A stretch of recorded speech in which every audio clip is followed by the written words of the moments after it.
بسم الله الرحمن الرحيم. المشاهد الكريم، السلام عليكم ورحمة الله وبركاته. أحييكم تحية الإسلام، وأرجو لكم أيها الإخوة والأخوات أينما كنتم وأنتم تتابعون قناتكم المباركة، قناة سلام، وبرامجها وحلقاتها وذكرها ودعوتها. هذا برنامج مع اللغة العربية الذي يأتيكم أسبوعيا من هذه القناة.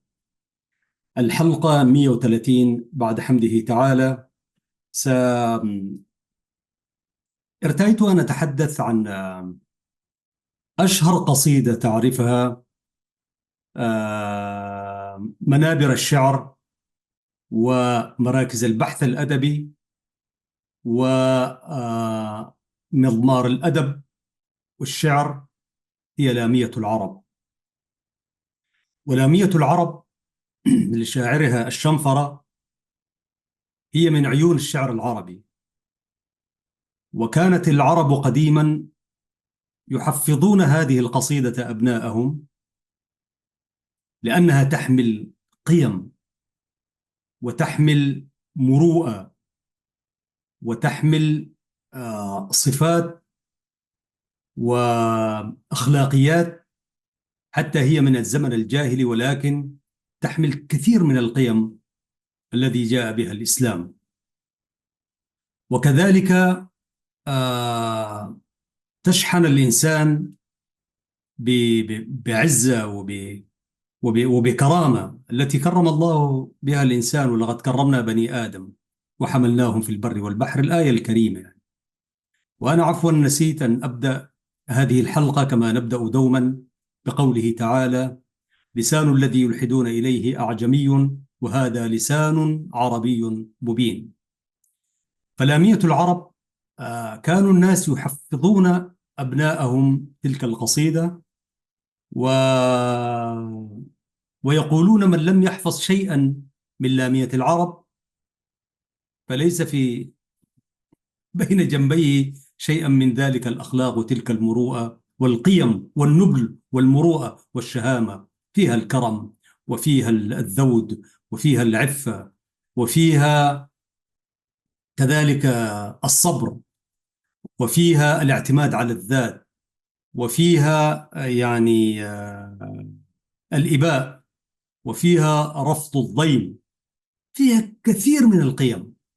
ولذلك كانوا يعمدون على تحفيظ أبنائهم هذه القصيدة. وهذا ما ذهبت إليه وأنا في أسمرة، بنت عبير ربنا يديها الصحة والعافية، وهي طفلة صغيرة، هي مواليد أسمرة. فغرست فيها شيء، طبعا ما حفظتها كلها، لكن وهي عمر الشهور فقلت لها: أقيموا بني أمي صدور مطيكم فإني إلى قوم سواكم لأميل. وهي المولودة في شارع كومبشتات يعني. فكانت تحفظ كم من الأبيات.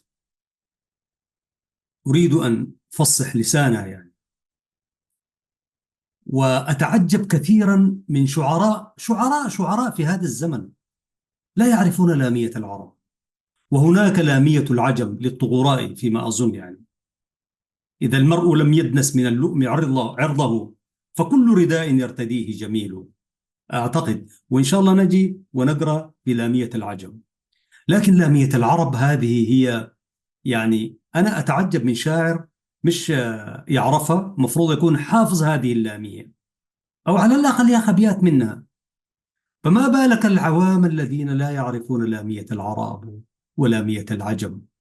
ولذلك عزيزي المشاهد، أنا آه، ارتأيت في هذه الحلقة أن أتحدث عن لامية العرب في جزئين. أولا سأقرأ عليكم اللامية كما هي، ولذلك أدعوكم بكل احترام وتقدير أن تستمعوا إلى هذه اللامية، وأن تحفظوا شيئا منها أيها المشاهد الكريم، لأنها قيم نبيلة بتشحن الإنسان بقيم فاضلة جدا.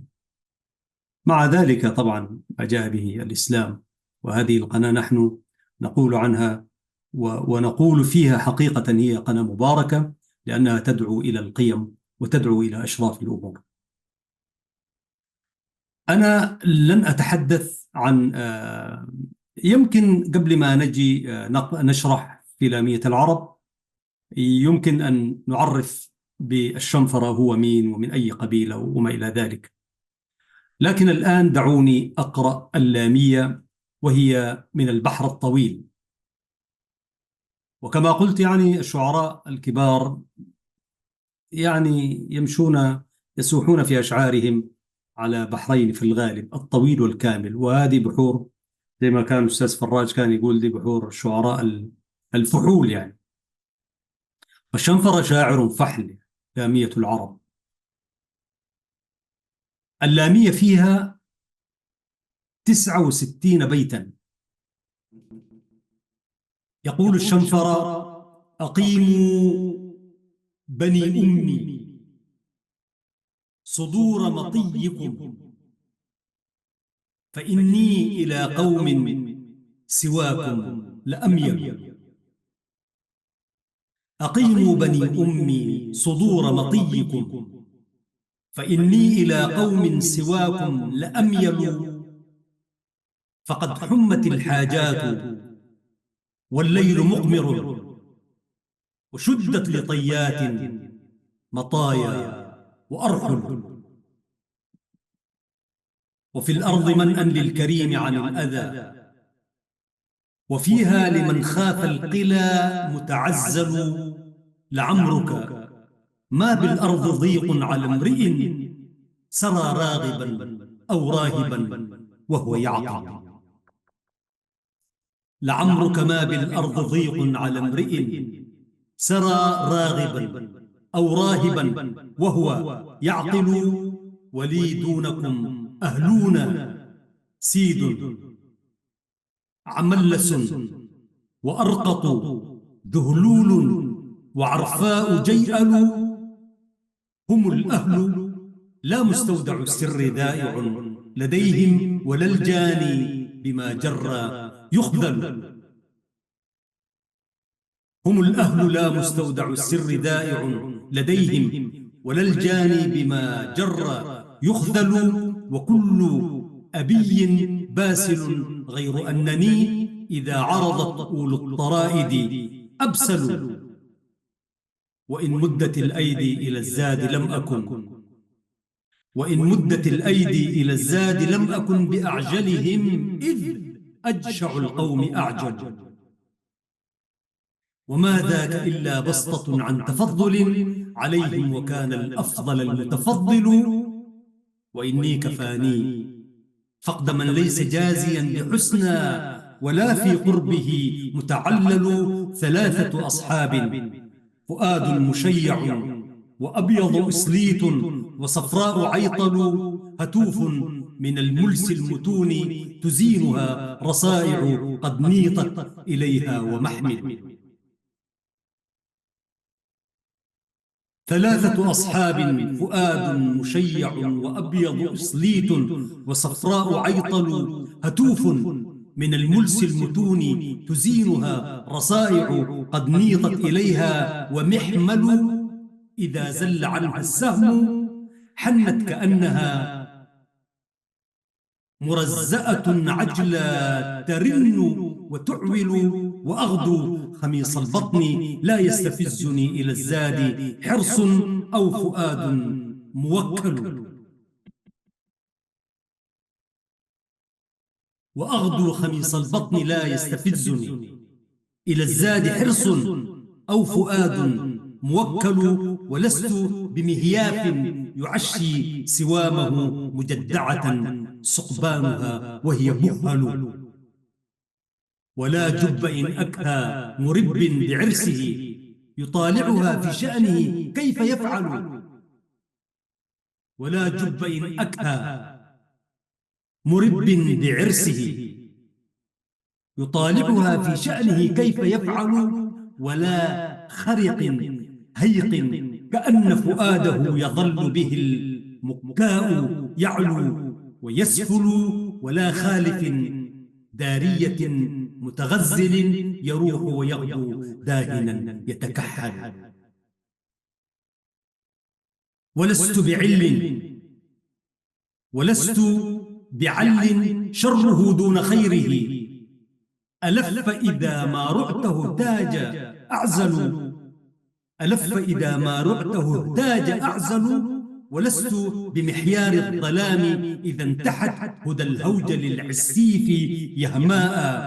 هوجل إذا الأمعز الصوان لاقى مناسمي، تطاير منه قادح ومفلفل. أديم مطال الجوع حتى أميته، أديم مطال الجوع حتى أميته، وأضرب عنه الذكرى صفحا فأذهل، وأستف ترب الأرض كي لا يرى له علي من الطول امرؤ متطول. وأستف ترب الأرض كي لا يرى له علي من الطول امرؤ متطول. ولولا اجتناب الذأم لم يلف مشرب يعاش به إلا لدي ومأكل. ولكن نفسا مرة أو حرة لا تقيم بي على الذام إلا ريثما أتحول. ولكن نفسا مرة لا تقيم بي على الذام إلا ريثما أتحول. وأطوي على الخمس الحوايا كمن طوت خيوطة ماري تغار وتفتل. وأغدو على القوت الزهيد كما غدا أزل تهاداه التنانف أطحل. أزل تهاداه التنائف أطحل. غدا طاويا يعارض الريح هافيا يخوت بأذناب الشعاب ويعسل. فلما لواه القوت من حيث أمه دعا فأجابته نظائر نحل. مهللة شيب الوجوه كأنها قداح بأيدي ياسر تتقلقل، أو الخشرب المبعوث حثحث دبره محابيض أرداهن سام معسل. مهرتة فوه كأن شذوقها شقوق العصي كالحات وبسل. فضج وضجت بالبراح كأنها وإياه نوح فوق علياء تكل. وأغضى وأغضت واتسى واتست به مراميل عزاها وعزته مرمل. شكا وشكت ثم ارعوى بعد وارعوت، وللصبر إن لم ينفع الشكو أجمل. يا سلام. وفاء وفاءت بادرات وكله على نكض مما يكاتم مجمل. وتشرب أسار القطا الكدر بعدما سرت قربا أو قربا أحناؤها تتصلصل. هممت وهمت وابتدرنا وأسدلت وشمر مني فارط متهمل. فوليت عنها وهي تكبو لعقره يباشرها منه ذقون وحوصل. كأن وغاها حجرتيه وحولها أضامير من سفر القبائل نزلوا توافين من شتى إليها فضمها كما ضم أزواد الأصاريم منهل. فغب غشاشا ثم مرت كأنها مع الصبح ركب من أحاضة مجفل. وألف وجه الأرض عند افتراسها بأهدأ تنبيه سناسن قحل. وأعدل منحوظا كأن فصوصه كعاب دحاها لاعب فهي مذل. فإن تبتئس بالشنفرة أم قسطل لما اغتبطت بالشنفرة قبل أطول. طريد جنايات تسايرن لحمه عقيرته لإياها حم أول. تنام إذا ما نام يقضى عيونها حثاثا إلى مكروهة تتغلغل. وإلف هموم ما تزال تعوده عيادا كحم الربع أو هي أثقل إذا وردت أصدرتها، ثم إنها تثوب فتأتي من تحيت ومن علو، فإما تريني كابنة الرمل ضاحيا على رقة أحفى ولا أتنعل، فإني لمولى الصبر اجتاب بزه على مثل قلب السمع، والحزم أفعل وأعدم أحيانا وأغنى، وإنما ينال الغنى ذو البعدة المتبذل. وأعدم أحيانا وأغنى وإنما ينال الغنى ذو البعدة المتبذل. فلا جزع من خلة متكشف، ولا مرح تحت الغنى أتخيل، ولا تزدهي الأجهال حلمي، ولا أرى سؤولا بأعقاب الأقاويل أنمل، وليلة نحس يصطلي القوس ربها، وأقطعه اللاتي بها يتنبل، دعست على قطس وبقس وصحبتي سعار وإرزيز ووجر وأفكل، فأيمت نسوانا وأيممت إلدة وعدت كما أبدأت، والليل أليل وأصبح عني بالغميصاء جالس، فريقان مسؤول وآخر يسأل. فقالوا لقد هرت بليل كلابنا، فقلنا أذئب عس أم عس فرعل،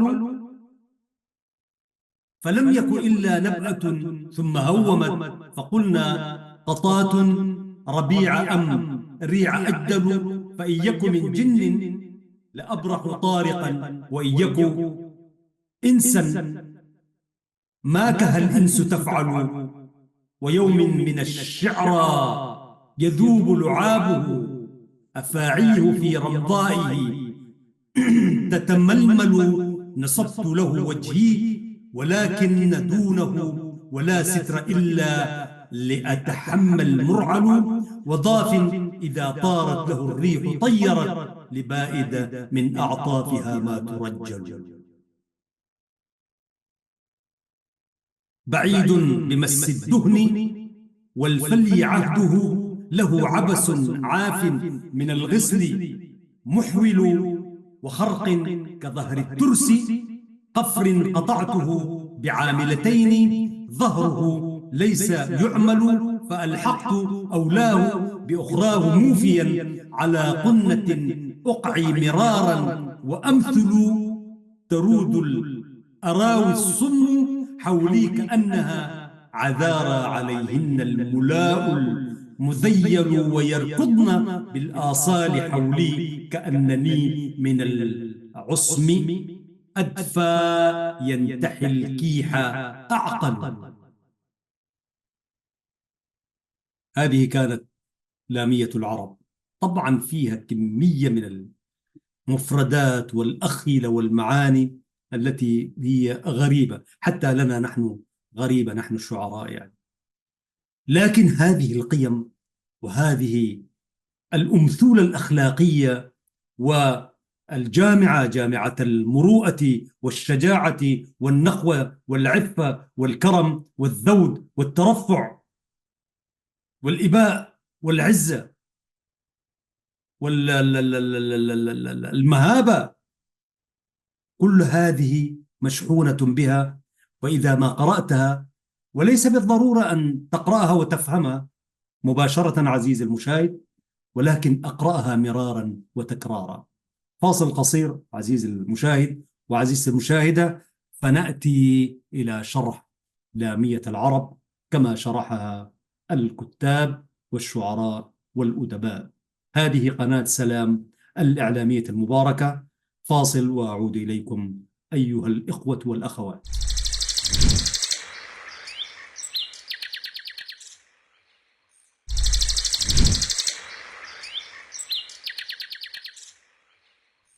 بسم الله الرحمن الرحيم. المشاهدون الكرام، ها نحن عدنا إليكم بعد فاصل قصير لنواصل ما بدأناه من حديث حول لامية العرب للشنفرة.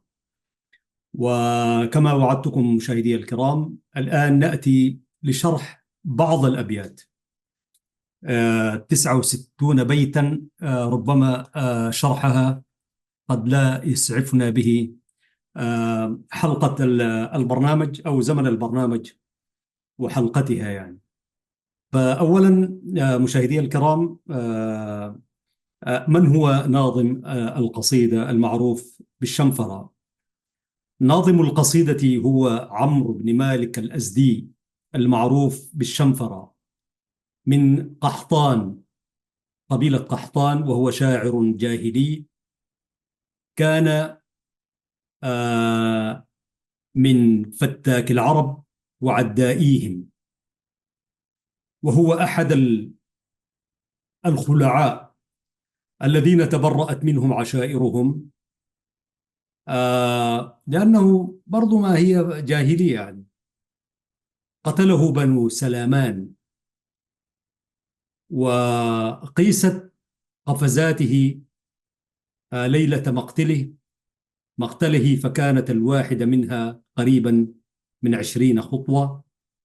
وكثيرون شرحوا قصيدة لامية العرب، وهي من عيون الشعر العربي الجميل يعني. يقول في مطلع قصيدته: أقيموا بني أمي صدور مطيكم، فإني إلى قوم سواكم لأميل. فقد حمت الحاجات والليل مقبر، وشدت لطيات مطايا وأرحل. ويواصل في هذا الحديث يخاطب الشنفر قوم أمه لتهيئة الإبل وتجهيزها للرحيل أو للإغارة. ولماذا توجه إلى قوم أمه؟ أعتقد هي حالة عربية. أتى سيدنا هارون لموسى عليهما السلام، قال: يا ابن أم، لا تأخذ بلحيتي ولا برأسي، إني خشيت أن تقول فرقت بين بني إسرائيل ولم ترقب قولي، في الآية الكريمة. ولذلك لأنه والأم كمان هي أقرب الناس وأقرب الأرحام إلى الإنسان، فقال: أقيموا بني أمي، لم يقل أقيموا بني أبي صدور مطيكم. وفي الكلام العادي يا ابن أم، وهكذا الناس يقولون إلى الآن يعني. هو يقول لقومه: فهذا العداء لا يطيق طول الإقامة في ذات الموقع. والإنسان الفارس بالمناسبة ما يجلس في محل كده شوية يعني، حتى لو فيه دعوة كده يحاول يغير من حياته، ويهددهم بالرحيل إلى غيرهم. إن لم يرحلوا معه يهددهم بالرحيل إلى غيرهم ممن لديهم الرغبة في التنقل والبحث عن أسباب الحياة. ويقول: لقد قضيت حاجتي للرحيل، فالليل مقمر، وشدت الأرحل على الدواب التي تمتطى للرحيل، فلا داعي للانتظار. أقيموا بني أمي صدور مطيكم، فإني إلى قوم سواكم لأميل، قوم غيركم يعني.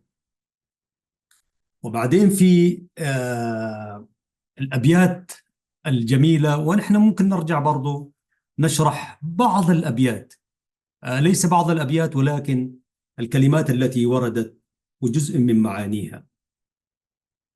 آه، وبني الأم يقولون تضم الأشقاء أو غيرهم ما دامت تجمعهم الأم، واختار هذه الصلة لأنها أقرب الصلات إلى العاطفة والمودة.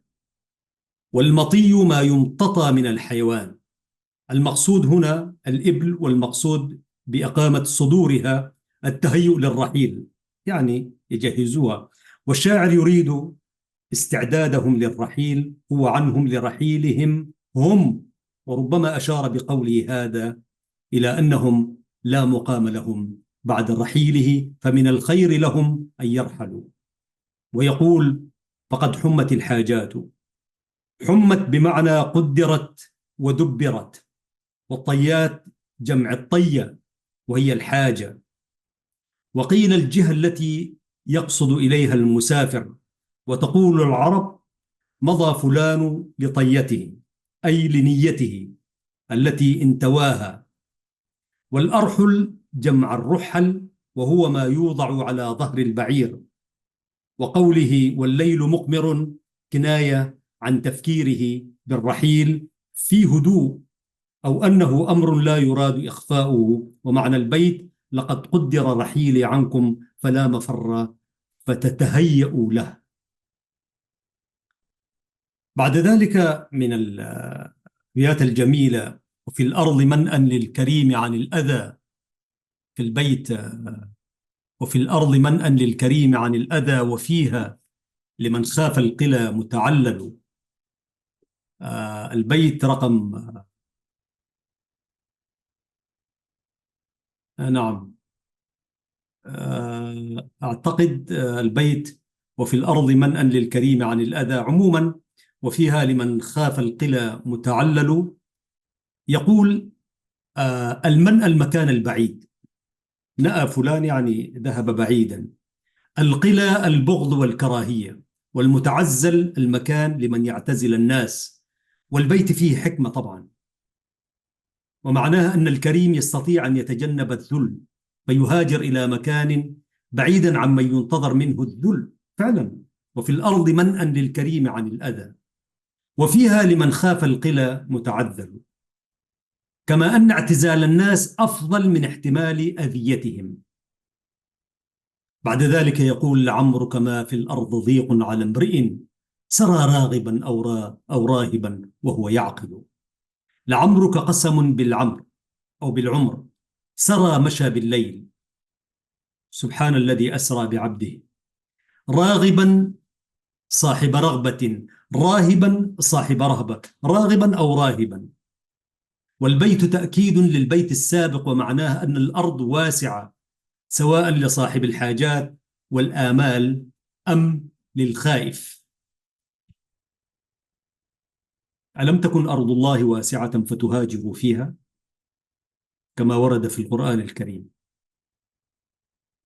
ويقول ولي دونكم أهلون سيد عملس إلى آخر البيت. دونكم غيركم، والأهلون جمع أهل، والسيد الذئب، العملس القوي السريع، الأرقط الذي فيه سواد وبياض، وزهلول خفيف الحركة، والعرفاء الضبع الطويلة. العرف جيئل، وجيئل من أسماء الضبع. والمعنى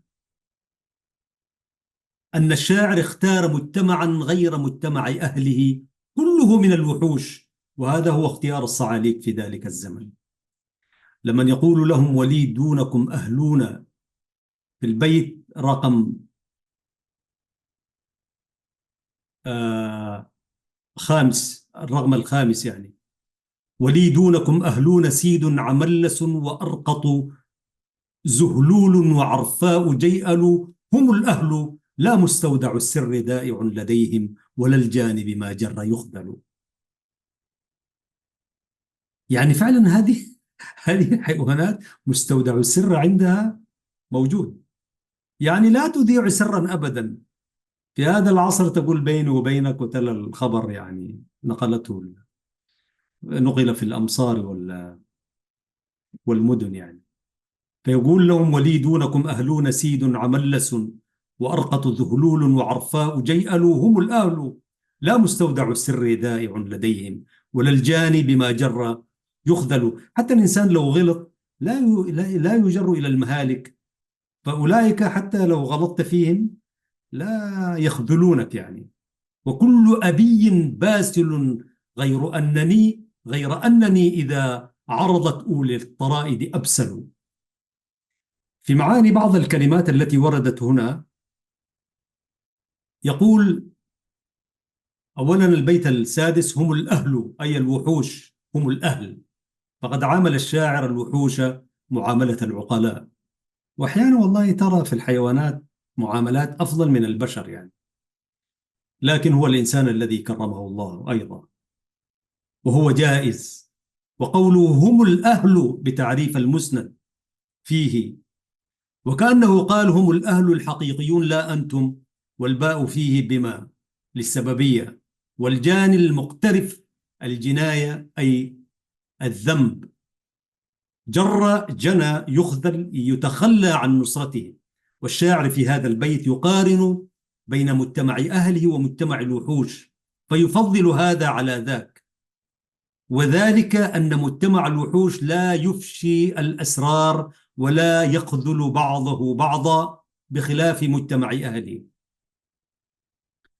بعد ذلك وكل أي كل وحش وكل أبي وكل وحش من الوحوش التي ذكرتها أبي يأبى الذل والظلم، باسل شجاع بطل. الطرائد جمع الطريدة، وهي كل ما يطرد فيصاد من الوحوش والطيور. أبسل أشد بسالة. والشاعر يتابع في هذا البيت مدح الوحوش فيصفها بالبسالة، لكنه يقول إنه أبسل منها. ثم يقول في البيت السادس من الكلمات التي وردت: الجشع النهم وشدة الحرص. وفي هذا البيت يفتخر الشاعر بقناعته وعدم جشعه، فهو وإن كان يزاحم في صيد الطرائد فإنه لا يزاحم في أكلها. البيت رقم 8. البيت رقم 8 يقول عزيزي المشاهد: وإن مدت الأيدي إلى الزاد لم أكن بأعجلهم إذ أجشع القوم أعجلوا. وحقيقة إذا جلستم مجموعة، طبعا نحن يعني لنا مندوحة أن نأكل جميعا أو أشتاتا يعني، فغالبا أنا ألاحظ يعني وأتمثل هذا البيت يعني، إذا جلست مع مجموعة فأتذكر هذا البيت: وإن مدت الأيدي إلى الزاد لم أكن بأعجلهم إذ أجشع القوم أعجل. يعني ففي وحدين يتبرعوا طبعا، يمدوا إيدهم كده، فوحدين مرات يسألوك يعني، فتبدأ تقول وإن مدت الأيدي فتقف يعني. فلاحظ عزيزي المشاهد في مجموعة، وقد يبدأ عند بعض القبائل عندنا في إريتريا كبير القوم هو الذي يبدأ بالأكل. عندنا مثلا في الإخوة المسيحيين يبدأ هو يأخذ حاجة وبعدين يباركها لهم، ثم يأخذون قطعة قطعة وهكذا. لكن في الغالب عندما يجلس عدد من الناس فهو بيقول يعني وإن مدت الأيدي، هو طبعا يمشي هناك لكن المعنى هو أبلغ من هكذا يعني. نحن الآن لا نستطيع أن نخرج إلى الصحارى ونصطاد ونقول ولي دونكم أهلون سيد عملس وإلى آخر البيت يعني، وأرقط زهلول وعرفاء جيئل، لكنه يعني عفيف يعني لا يتعجل حتى في الصيد. وبعدين يشرح المسألة هذه فيقول: وما ذاك إلا بسطة عن تفضل عليهم وكان الأفضل المتفضل. في البيت التاسع: وإني كفاني فقد من ليس جازيا بحسنى ولا في قربه متعلل. بعدين يقول: ثلاثة أصحابي. نذهب إلى شرح بعض الكلمات. يقول: الجشع هو النهم وشدة الحرص. في هذا البيت يفتخر الشاعر بقناعته وعدم جشعه، فهو وإن كان يزاحم في صيد الطرائد فإنه لا يزاحم في أكلها. وبعد ذلك يقول: البسطة السعة، والتفضل ادعاء الفضل على الغير. المعنى أن الشاعر يلتزم هذه الأخلاق طلبا للفضل والرفعة. أما التعلل هو التلهي، والمعنى ليس في قربه سلوى لي، يريد أني فقدت أهلا لا خير فيهم لأنهم لا يقدرون المعروف ولا يجزون عليه خيرا، وليس في قربهم أدنى خير يتعلل بالبقاء معهم، في هذا المعنى. بعدين في البيت 11 عشان نرجع ونشوف ماذا قال الشراح فيه. البيت 11 يقول: ثلاثة أصحاب. أصحابهم ثلاثة: فؤاد مشيع، وأبيض إصليت، وصفراء عيطل.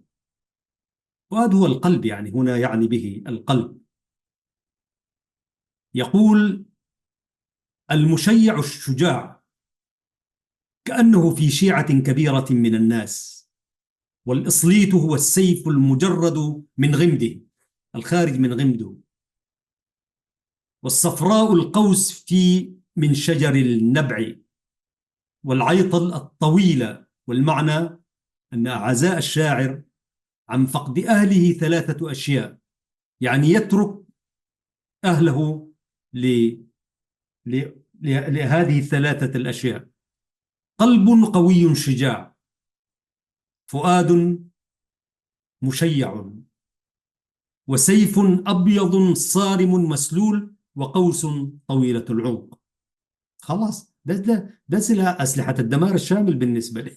يعني قلبه شجاع بمعنى فيه شكيمة وقوة وعزيمة، وعنده سيف مصلب، وعنده القوس. ثم نشرح بعض الأبيات في البيت رقم 12: هتوف مصوتة. الملس جمع ملساء، وهي التي لا عقد فيها. المتون جمع المتن، وهو الصلب. والرصائع جمع الرصيعة، وهي ما يرصع أي يحلى به، مرصع. نيطت علقت. المحمل ما يعلق به السيف أو القوس على الكتف. الشاعر في هذا البيت، البيت رقم 12، يصف القوس بأن لها صوتا عند انطلاقها من السهم، يعني سلاح فتاك، وبأنها ملساء لا عقد فيها تؤذي اليد عندما يطلقها يعني، وهي مزينة ببعض ما يحلى بها، بالإضافة إلى المحمل الذي تعلق به. يعني مسلح، أسلحة كاملة يعني. ومن أجمل الأبيات في لامية العرب، هي كلها جميلة طبعا، يعني شوف العفة والمروءة يعني التي يتحلى بها هذا الشاعر الجاهلي. بعد أن يقول: ثلاثة أصحاب فؤاد مشيع، وأبيض إصليت، وصفراء عيطل، هتوف من الملس المتون، تزينها أو تزينها رصائع قد نيطت إليها، ومحمل إذا زل عنها السهم حنت كأنها مرزأة عجلة ترن وتعول. يقول: وأغدو خميص البطن لا يستفزني إلى الزاد حرص أو فؤاد موكل. يا سلام! أغدو خميص البطن، يعني مستعد أن يصبر على الجوع، لا يستفزه إلى الزاد حرص، حرص الطمع الشديد يعني. وأغدو خميص البطن، يعني بطنه دي من كثرة الجوع يمكنها أن يعني تطوى هكذا. وأغدو خميص البطن، يعني فاضي يعني. لما يكون عندك عملية يقول لك ما تأكل وما هناك. لا يستفزني يعني. والإنسان بالمناسبة الجوع يستفز الإنسان يعني، لكن هذا الفارس الهمام الجوع لا يستفزه، بمعنى لا ينحني من أجل الأكل، يعني من أجل يعني أن ينعم عليه، ثم تدفع: من أكل نعمتي يسمع كلمتي، كما يقال. يعني العالم كل هذا قائمة على هذه الفلسفة التي رفضها الشاعر الجاهلي. ما هي الأمم المتحدة، صندوق النقد الدولي، البنك الدولي، UNDP، والأسماء الكثيرة دي.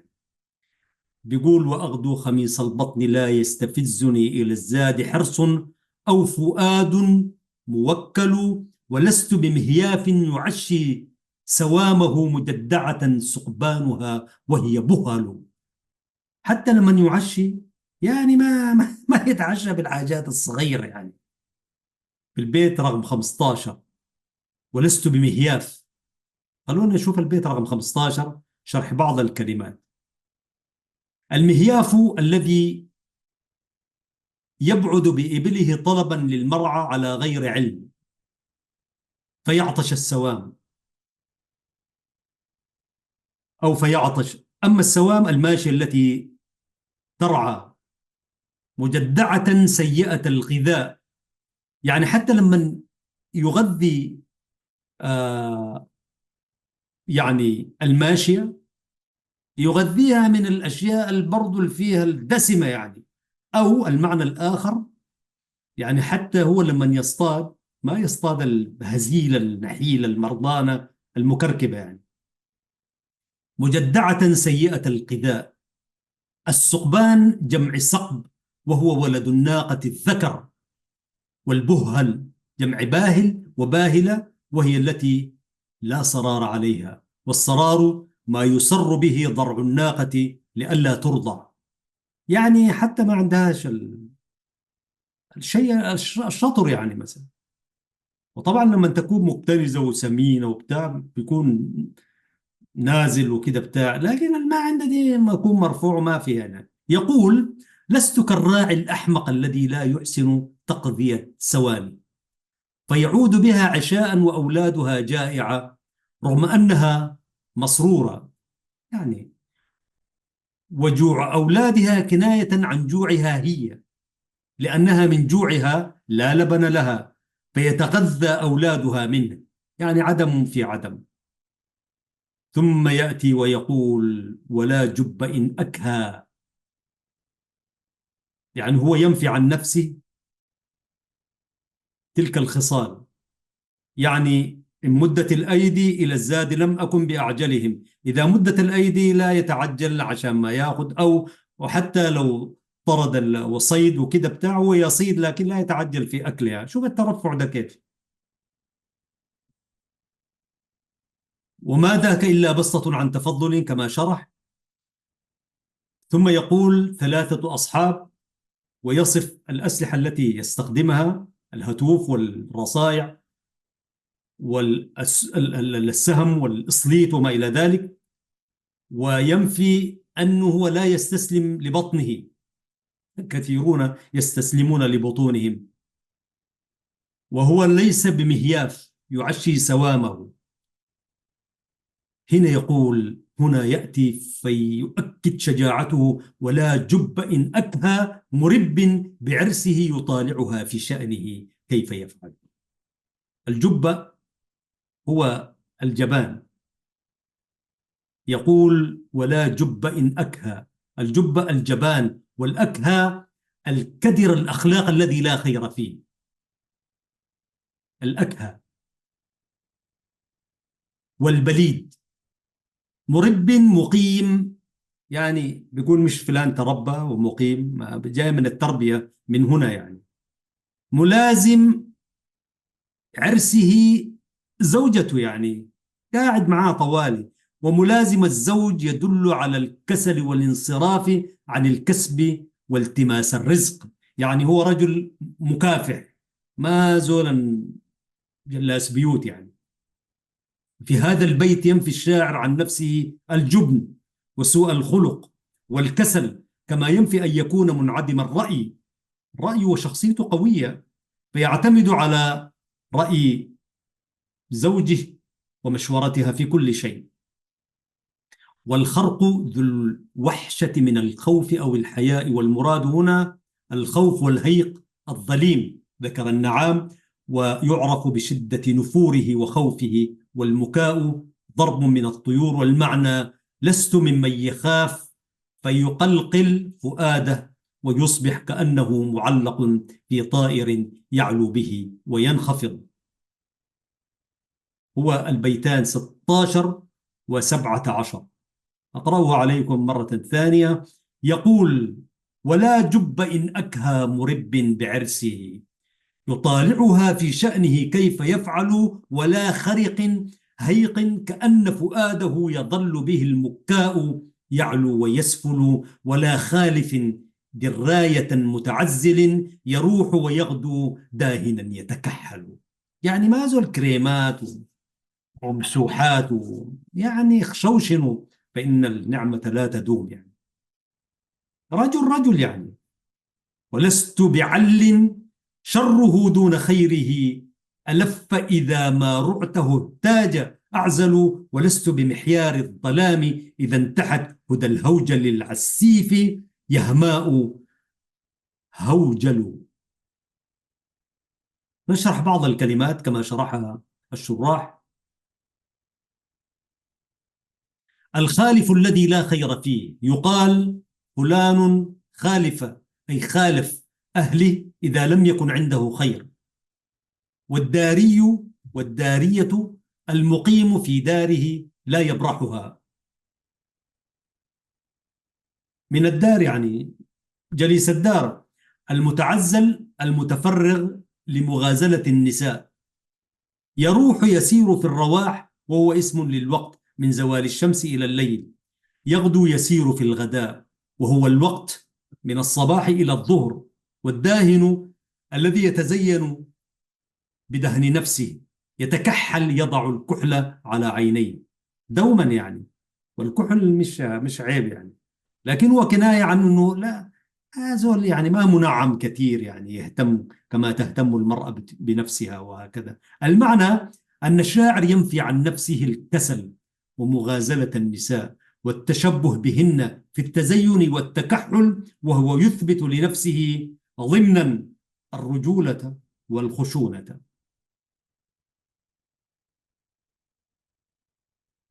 وكذلك العل أو العل الذي لا خير عنده، والصغير الجسم يشبه القراد.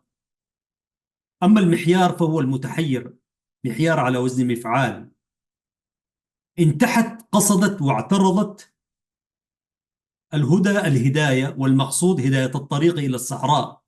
الهوجل الرجل الطويل الذي فيه حمق. والعسيف الماشي على غير هدى، ساكت كده ماشي بس. والهيماء الصحراء الهوجل الشديد المسلك المهول. في البيت تقديم وتأخير، والأصل لست بمحيار الظلام إذا انتحت يهماء هوجل هدى الهوجل العسيف. والمعنى لا أتحير في الوقت الذي يتحير فيه غيري، عارف طريقه كويس، خبير بحاله وبأهدافه ومقصده. أما الأمعز المكان الصلب الكثير الحصى، الصوان الحجارة الملس. المناسم جمع منسم وهو خف البعير. شبه قدميه بأخفاف الإبل. القادح الذي تخرج النار من قدمه. قدح، قدح المعلى. مفلل متكسر، المعنى أنه حين يعدو تتطاير الحجارة الصغيرة من حول قدميه، يعني مشي الرجال يعني، لا يمشي كذا الهوينة. المعنى أنه حين يعدو تتطاير الحجارة الصغيرة من حول قدميه، فيضرب بعضها بحجارة أخرى فتتطاير شررا، أي شرر نار، وتتكسر تلك الحجارة. هنا تأتي حكمة هذا الشاعر ويقول، يعني أنا معجب بهذا البيت. يقول: أديم مطال الجوع حتى أميته، وأضرب عنه الذكر صفحا فأذهل، وأستغفر ترب الأرض كي لا يرى له علي من الطول امرؤ متطول. والمعنى قالوا هناك يعني وإن مدت الأيدي إلى الزاد لم أكن، لكن هنا عزة النفس و يعني الكبرياء لله طبعا، لكن برضو لله العزة ولرسوله وللمؤمنين. ولا بد أن يكون الإنسان يعني عنده يعني يحترم نفسه ويحترم ذاته. فيقول: أديم مطال الجوع. الجوع ده شبه بحاجة يديم هذا الجوع، مطال يديمه حتى أميته. شوف المعنى الجميل هذا كيف، يعني يصبر على الجوع إلى أن يموت الجوع من شدة صبره. أديم مطال الجوع، لماذا يطيم من الجوع؟ حتى لا يمد يده، لا يسأل الناس، لا يتكفف الناس، لا ينحني، لا يستسلم، لا يقدم تنازلات، يعتز برأيه، واقف كالجبل الأشم، ويعيش بعزته، ويقول أديم مطال الجوع، من الدوام مطال الجوع ده حتى أميته، لحد ما يموت ذات الجوع، وأضرب عنه الذكر صفحا فأذهل، أو فأذهل، يضرب عنه الذكر صفحا لحد ما ينساه ذاته، فأذهل. وعشان ما يؤكد هذه العزة والكرامة و... والأنفة، قال وأستف ترب الأرض كي لا يرى له. يعني بدل أن يمد يده إلى الناس أو يده إلى الآخر، يعمل يستف ترب الأرض، يعني يأكل التراب. وأستف ترب الأرض كي لا يرى له علي من الطول امرؤ متطول. يعني ليس هو أن يأكل، لكن يكتفي بما عنده. إن شاء الله جرعة ماء يستمر بها، عيشة ناشفة يأكلها، مهما أكل الناس من الأطايب واللحوم.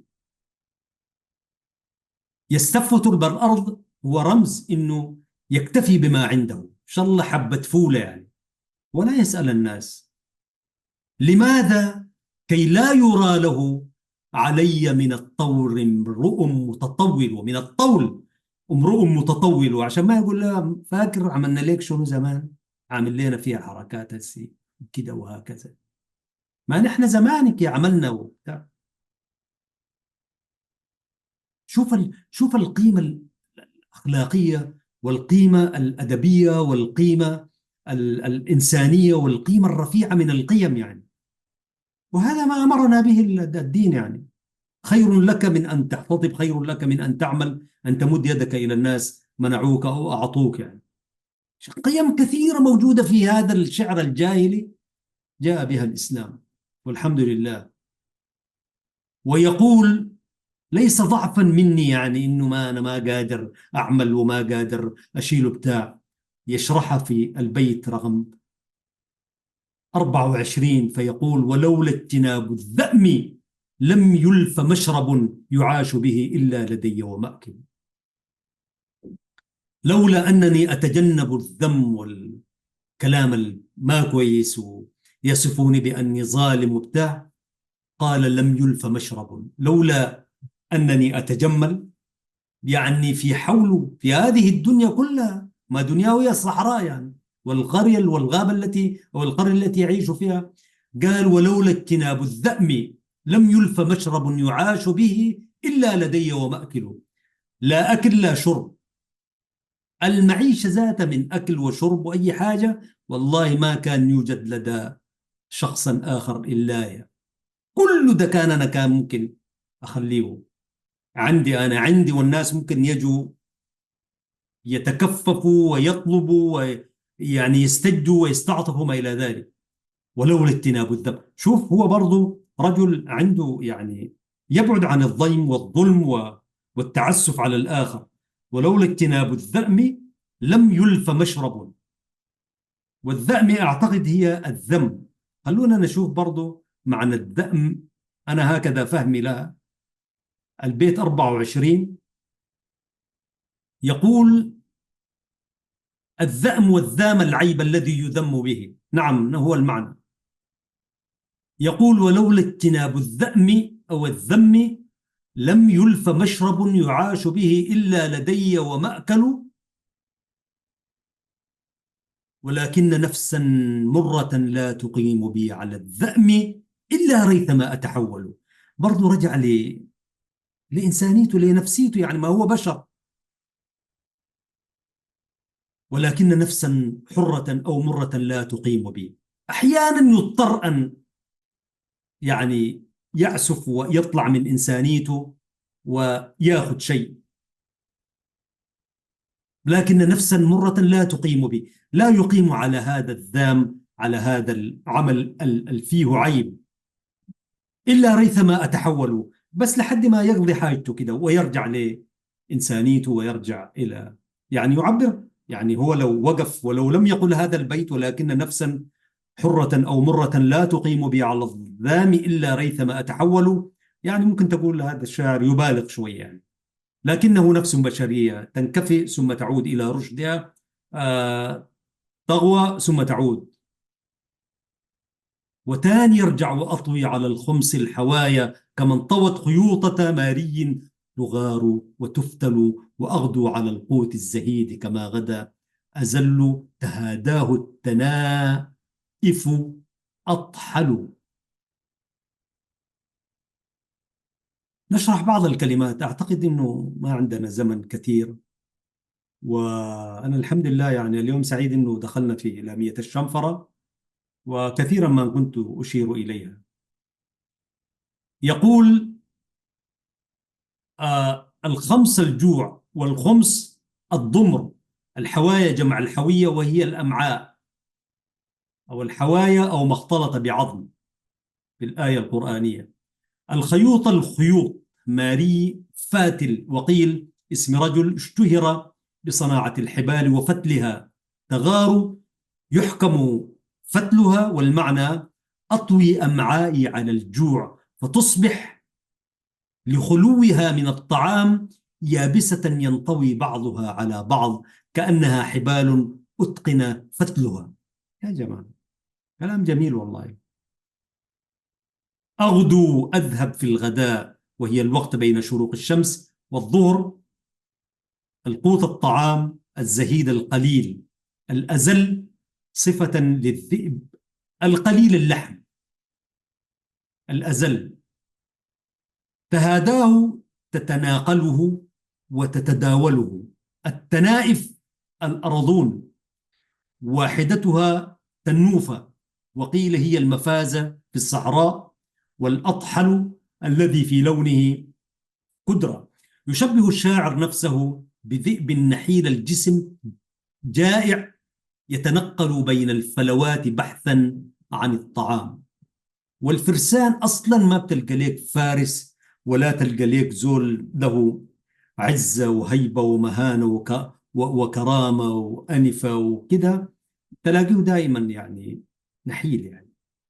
وهنا أنا سأتوقف في اللامية، وكفانا بها، وإن رأيت العودة إليها ربما نعود وقد لا نعود إليها. لكن أختم حديثي بتأبط شرا، أو واحد من الشعراء، الصعاليك. الصعاليك بمعنى أنه يعني متمرد على عرف القبيلة وهكذا. ف لا، هو عروة بن الورد. فقال أحد الملوك وأحد يعني سيد قومه، الناس يقولون عروة بن الورد، عروة بن الورد، أو ما أعرف والله، ربما يكون تأبط شرا. الميم واحد من هذين الفارسين المتمردين. فقال دار أشوفه، فطلب أن يأتيه ذلك الفارس، فوجده نحيلا ضعيفا يكاد أن ينكسر من ضعفه كما قال الشنفرة. فضحك عليه. بهذه الحكاية سأختم هذه الحلقة. ضحك وقهقه. على الفور قال له وهو فارس وشاعر: أتهزأ بي أن سمنت وأن ترى علي شحوب الحق والحق جاهد؟ أتهزأ بي، طبعا القهقه أمام الناس هز، يهزأ به. قال له أتهزأ بي أن سمنت، وأعتقد وكان رجل ملان يعني، ذلك الأمير أو الشيخ القبيلة والملك يعني، ما هو الملك يعني برضو الأمير والسيد هو ملك مجموعته. قال له أتهزأ بي أن سمنت وأن ترى علي الحق وأن ترى علي شعوب الحق والحق جاهد؟ فإني امرؤ عافي إنائي شركة، وأنت امرؤ عافي إنائيك واحد. أقسم نفسي في جسوم كثيرة وأحسو قراح الماء والماء بارد. كثيرا ما كان يردد هذه الأبيات أستاذ فراج الطيب رحمة الله عليه. قال له أتهزأ بي أن سمنت وأن ترى علي شحوب الحق والحق جاهد، أوزع نفسي في جسوم كثيرة. يعني ما باكل برايق اللي وانا ما أوزع نفسي في جسوم كثيرة، وأحسو قراح الماء والماء بارد. يعني يا اشرب الموية دي ناشفة، ما فيها عصير ولا فيها أناناس ولا فيها فريش وبتاع، موية زرقاء زي ما بيقولوا أهلنا في السودان يعني. وأحسو قراح الماء والماء بارد، فإني امرؤ عافي إنائي شركة. أنا امرؤ واحد عافي إنائي شركة. يعني الصحن الذي يعني ما فيه الحاجات الكثيرة يعني، لكنني أشارك الآخرين معي. عافي إنائي شركة، القليل يعني يشاركوني فيه كثير من الناس. فإني امرؤ عافي إنائي شركة، وأنت امرؤ عافي إنائيك واحد. ما بتاكلوا براك قال له، عشان كده ما شاء الله أنا بياكلوا معايا المجموعة، أصحابي وأصدقائي وهكذا، وهي كلها رمزيات. سيداتي آنساتي سادتي من قناة سلام الإعلامية المباركة، أنا أحمد شريف أحييكم، آه، معد ومقدم هذه الحلقة. آمل أن ألتقيكم في حلقة قادمة بحوله تعالى. حتى ذلكم الحين، لكم التحية والسلام، وأرجوكم أنه توافون بآرائكم وملاحظاتكم. في الختام يقول الحق سبحانه وتعالى في محكم تنزيله: لسان الذي يلحدون إليه أعجمي وهذا لسان عربي مبين. صدق الله العظيم. برنامج مع اللغة العربية يأتيكم من قناة سلام الإعلامية المباركة. تحياتي والسلام عليكم ورحمة الله وبركاته.